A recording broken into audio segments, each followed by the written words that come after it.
চলমান রাজনৈতিক সংকট কাটাতে জাতীয় ঐক্যের ডাক দিয়েছেন অন্তর্বর্তীকালীন সরকারের প্রধান উপদেষ্টা ডক্টর ইউনূস।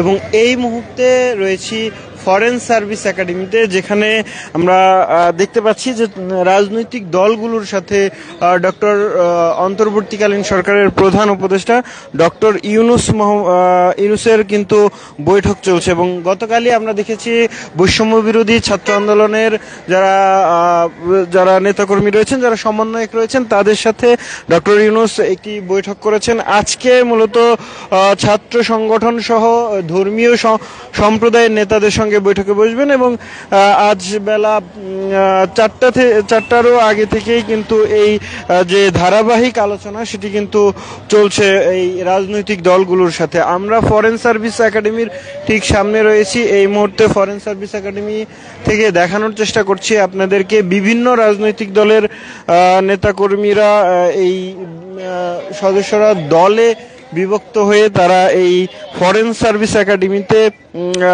তিনি আসছেন এবং ডক্টর মোহাম্মদ ইউনূসের সাথে এই বৈঠকে বসেছেন। জানেন যে দেশে গত কয়েকদিন ধরেই কিন্তু এক ধরনের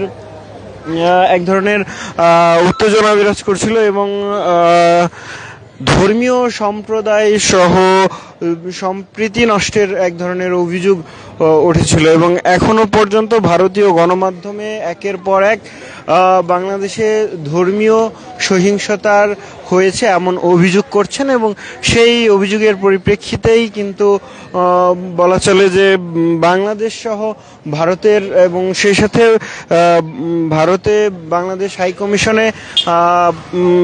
হাইকমিশনে হামলা সেই ঘটনায়ও কিন্তু এক ধরনের উদ্বেগে রয়েছে ঢাকা। এবং এই সব বিষয় তাছাড়া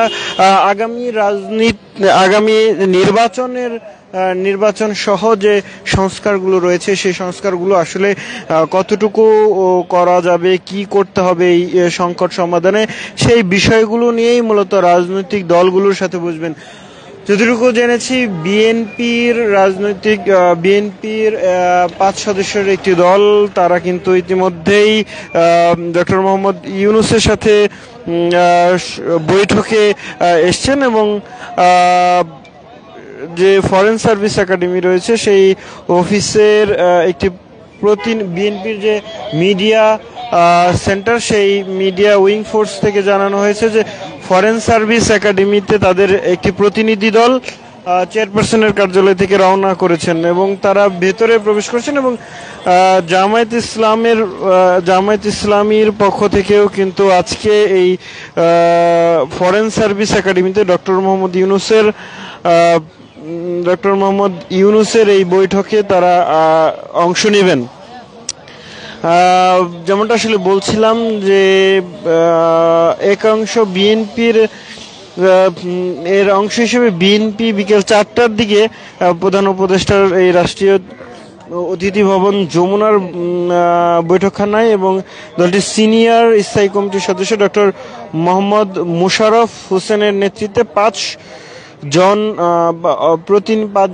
প্রতিনিধি অংশ নেবেন এই আলোচনায়। দর্শক সরাসরি দেখছিলেন ডেইলি সানে, আপনাদের সঙ্গে রয়েছি শেখ নাসিরউদ্দিন। দেখানোর চেষ্টা করছিলাম যে এই মুহূর্তে যে ফরেন সার্ভিস একাডেমি রয়েছে সেই ফরেন সার্ভিস একাডেমিতে যে বৈঠক চলছে সেই বৈঠকের খবরাখবর। এবং জানিয়ে রাখি যে বাংলাদেশ যে রাজনৈতিক দলগুলো রয়েছে, Khelafat Majlis, AB party, Jamaat, BNP এবং অন্যান্য যে সংগঠনগুলো রয়েছে, নাগরিক ঐক্য সহ বেশ কয়েকটি রাজনৈতিক দলের সাথে, সেই সাথে ধর্মীয় নেতাদের সাথেও কিন্তু সম্প্রীতি রক্ষায় ধর্মীয় নেতাদের সাথেও বসার কথা রয়েছে এই আজকে এই ডক্টর মোহাম্মদ ইউনূসের। গতকাল আমরা দেখেছিলাম যে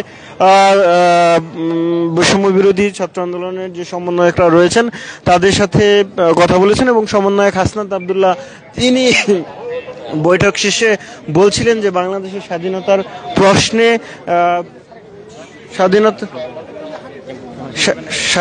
প্রশ্নে কিন্তু আপোষ করবেন না তারা। এবং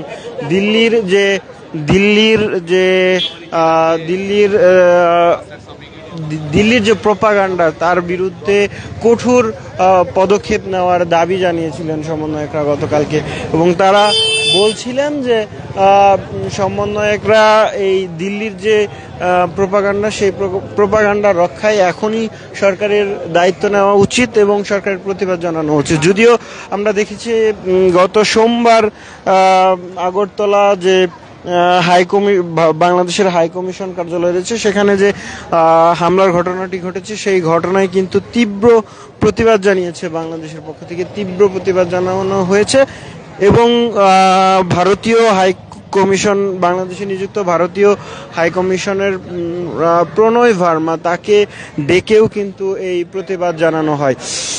দর্শক সরাসরি দেখছিলেন ডেইলি সানে, আপনাদের সঙ্গে ছিলাম শেখ নাসিরুদ্দিন। দেখানোর চেষ্টা করছিলাম যে এই মুহূর্তে ফরেন সার্ভিস একাডেমির ঠিক সামনে থেকে, এবং ফরেন সার্ভিস একাডেমিতে বৈঠক চলছে, বিভিন্ন রাজনৈতিক দলের নেতাদের সাথে এই বৈঠকটি হচ্ছে এবং তারা মূলত আমরা যতটুকু জেনেছি যে ভেতরে এই মুহূর্তে বিএনপি, জামায়াত এবং অন্যান্য আরো কয়েকটি ছোট বড় রাজনৈতিক দলের সদস্যরা ভেতরে রয়েছেন এবং তারা চলমান যে সংকট সেই সংকট সমাধানে কাজ করছেন এবং সেই সংকট সমাধানের বৈঠকে বসেছেন। এবং সেই বৈঠকে এর আগেও কিন্তু আমরা দেখেছি যে বিএনপি সাথে বৈঠক করেছে ডক্টর মোহাম্মদ ইউনূসের অন্তর্বর্তীকালীন সরকার এবং প্রধান উপদেষ্টা। সেই বৈঠকে কিন্তু ডক্টর মোহাম্মদ ইউনূস বলেছিলেন যে জাতীয় ঐক্যের এই যে চলমান সংকট, রাজনৈতিক সংকট, দুই দেশের মধ্যে যে বিভিন্ন ধরনের বিভিন্ন কথা উত্তপ্ত বিনিময়, সেই সাথে ধর্মীয় সম্প্রীতি নষ্ট হচ্ছে এমন অভিযোগ ভারতীয় সংবাদ মাধ্যম বারবারই করে যাচ্ছে। সেই সব অভিযোগের প্রেক্ষিতে দেশকে যাতে আবারও কোনো ধরনের কোনো অপশক্তি যাতে অস্থিতিশীল করতে না পারে সেই লক্ষ্যে তারা রাজনৈতিক দলগুলোর পরামর্শ নেবেন এবং সেই সাথে রাজনৈতিক দলের সাথে জাতীয় ঐক্যের ডাক দিয়েছিলেন ডক্টর ইউনূস। এবং সেই ধারাবাহিকতায় আজকেও কিন্তু আরো একটি রাজনৈতিক দলগুলোর সাথে বৈঠক অনুষ্ঠিত হতে যাচ্ছে এবং সেই রাজনৈতিক দলগুলোর নেতারাই এই মুহূর্তে ভেতরে রয়েছেন। আসলে আর কিছুক্ষণের মধ্যে হয়তো তারা তাদের যে বৈঠক সেই বৈঠক শেষ করবেন, এরপরেই জানা যাবে যে আসলে আজকে যে বৈঠকটি হয়েছে সেই বৈঠকে আসলে রাজনৈতিক দলগুলোর সাথে অন্তর্বর্তীকালীন সরকারের প্রধান উপদেষ্টা ডক্টর মোহাম্মদ ইউনূসের কি কথা বা কি আলোচনা হয়েছে। দর্শক সরাসরি দেখছিলেন ডেইলি সানে, ফরেন সার্ভিস একাডেমি থেকে আপনাদেরকে জানানোর চেষ্টা করছিলাম অন্তর্বর্তীকালীন সরকারের রাজনৈতিক দলগুলোর সাথে বৈঠকের সর্বশেষ খবর।